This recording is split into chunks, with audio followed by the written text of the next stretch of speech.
नमस्कार। आप देख रहे हैं बुलंद आवाज पूजा सिंह के साथ। दोस्तों, स्वागत है आप सभी का आज के इस नए वीडियो में।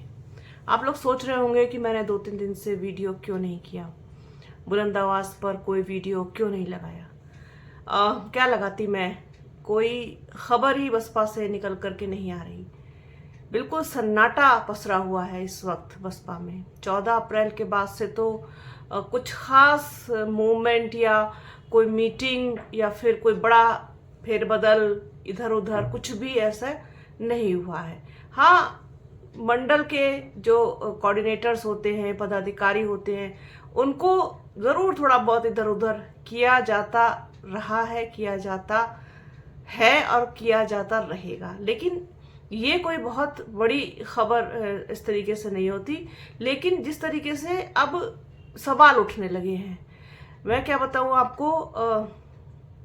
पश्चिमी उत्तर प्रदेश से लोगों के फ़ोन आ रहे हैं, लगातार बात होती है मेरी, तो उन सब का एक ही सवाल होता है कि मैम ये चीज़ें कब तक जो है वो सॉर्ट आउट होंगी, कब आकाश आनंद पश्चिमी उत्तर प्रदेश में आएंगे, कब बसपा सुप्रीमो मायावती के कार्यक्रम उत्तर प्रदेश में लगेंगे, खास तौर पर पश्चिमी उत्तर प्रदेश में।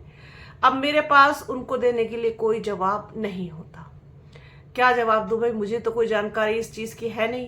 पहले तो ये कहा जा रहा था कि रमज़ान के बाद उत्तर प्रदेश में आकाश आनंद के कार्यक्रम लगेंगे। आकाश आनंद उत्तर प्रदेश के सभी 75 जिलों का दौरा करेंगे, मीटिंग्स लगेंगी, वहाँ पर लोगों से मिलेंगे, कार्यकर्ताओं से मिलेंगे, पदाधिकारियों से मिलेंगे, जो भी उनसे मिलना चाहेगा वो सबसे मिलेंगे। अब लोग उसी के इंतज़ार में थे। फिर इधर रमज़ान भी ख़त्म हो गया, 14 अप्रैल भी चली गई। लखनऊ में जिस तरीके से देखा आपने, हालांकि लखनऊ में बड़ी संख्या में लोग पहुंचे 14 अप्रैल को। बसपा सुप्रीमो मायावती के एक आह्वान पर लोग पहुंचे। एक ही बार कहा लोगों को उन्होंने और अपील की, और वो बड़ी संख्या में लोग पहुंचे। सुबह से लेकर के देर रात तक पूरा सामाजिक परिवर्तन स्थल लोगों से पटा रहा। लेकिन उस कार्यक्रम में बसपा सुप्रीमो मायावती शामिल नहीं हुई, आकाश आनंद शामिल नहीं हुए। हालांकि मैं अपने पहले वीडियो में इस चीज़ को क्लियर कर चुकी हूँ। बसपा सुप्रीमो मायावती उससे पहले भी क्लियर कर चुकी हैं कि वो अब किसी भी तरीके के इस कार्यक्रम में शामिल नहीं होंगी। जो शहर के अंदर जो स्मारक वगैरह पार्क बने हैं, क्योंकि उससे लोगों को बहुत दिक्कत होती है। ये वो 9 अक्टूबर के कार्यक्रम के बाद ही उस चीज़ का ऐलान उन्होंने कर दिया। आकाश आनंद शामिल हो सकते थे तो उनको वहाँ रायपुर भेजा गया। रायपुर में हालांकि बड़ा कार्यक्रम हुआ उनका, बड़ी संख्या में लोग वहाँ पहुँचे, समर्थक पहुँचे, और पूरा जो इंडोर स्टेडियम था वो भरा हुआ था।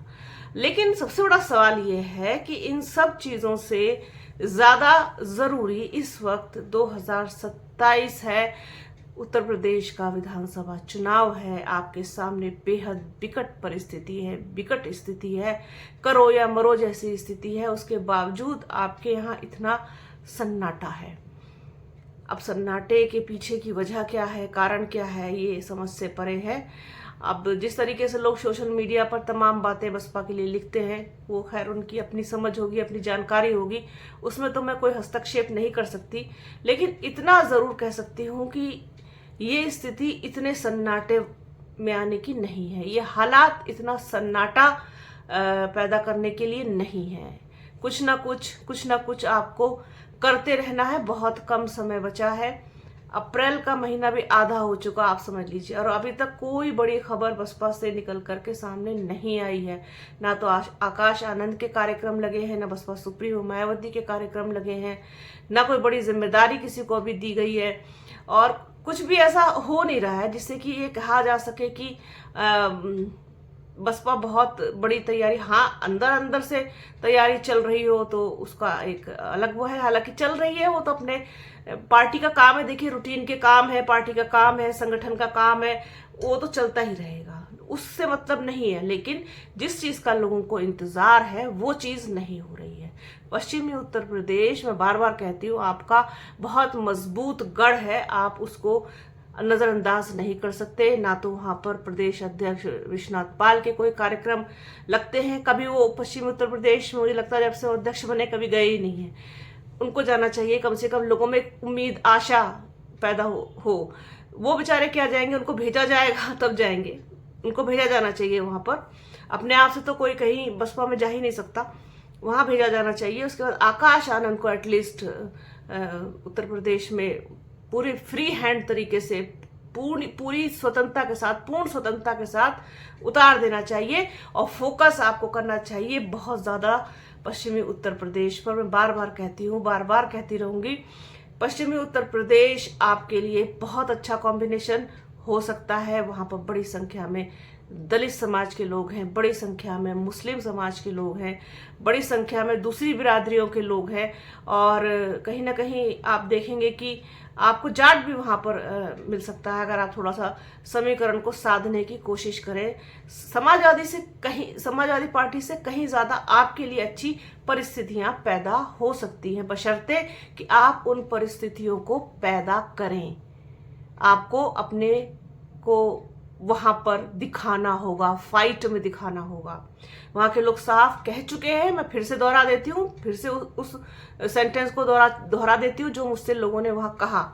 यही कहा कि अगर बसपा फाइट में लड़ती हुई दिखाई देगी, फाइट में दिखाई देगी, तो ही हम बसपा को वोट देंगे। और ये कोर बसपा के जो लोग हैं उनका कहना है। अदरवाइज समाजवादी पार्टी हमारी पसंद नहीं होगी, फिर हमारी पसंद भारतीय जनता पार्टी होगी।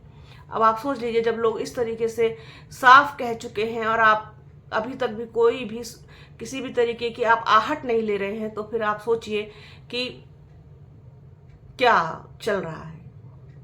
तो अब सवाल और तेजी के साथ उठने लगा, और मैं इस तरीके का सवाल जैसे जैसे मेरी लोगों से बात होगी, मेरी मेरठ में बात हो, मेरी सहारनपुर में बात हो, मुजफ्फरनगर में बात हो, बागपत में हो, बिजनौर में हो, मैं आप लोगों के सामने उसको इसलिए रखती हूँ जिससे कि कोई सुन ले, शायद सुन ले, इस वीडियो के माध्यम से देख ले, पहुंच जाए कि भाई बहुत ज़्यादा बेसब्री से इंतज़ार हो रहा है। और मैं हमेशा इस बात को कहती हूँ, आप मेरे पिछले सारे वीडियोस उठा के अगर देखेंगे तो मैंने कई बार पश्चिमी उत्तर प्रदेश का जिक्र किया है कि लोग वहाँ पर आपका बेसब्री से इंतज़ार कर रहे हैं कि आखिरकार कब तक राह देखेगी जनता आपकी, कब तक इस तरीके से सन्नाटा पसरा रहेगा। इस सन्नाटे को तोड़िए, खामोशी को तोड़िए, इस राह इंतजार का जो वक्त है, जो लोग राह देख रहे हैं उनका इंतजार खत्म कीजिए। तो बेसब्री से बाहें फैलाकर इंतजार कर रहा है आपका पश्चिम उत्तर प्रदेश, आपको वहां होना चाहिए। कोई खबर नहीं निकल के आ रही थी इसलिए वीडियो नहीं किया, कोई खबर आज भी नहीं थी मेरे पास, लेकिन मैंने पिछले कोई 2-4 दिनों में लोगों से बात की तो मुझे ये चीज़ फिर से समझ में आई। अभी तक भी वही लोग वही कह रहे हैं और कहते रहेंगे जब तक उनकी इच्छा मंशा पूरी नहीं होगी। तो मुझे बस यही कहना था आज के वीडियो में, फिलहाल इतना ही। बने रहिए हमारे साथ, हमारे चैनल को लाइक कीजिए, शेयर कीजिए, सब्सक्राइब कीजिए, बेल आइकन घंटी जैसी आकृति जरूर दबाइएगा। अपना और अपनों का बहुत ख्याल रखिए। जल्द मिलूंगी आपसे एक नए वीडियो में, एक नए मुद्दे के साथ, एक नई चर्चा में। तब तक के लिए जय हिंद।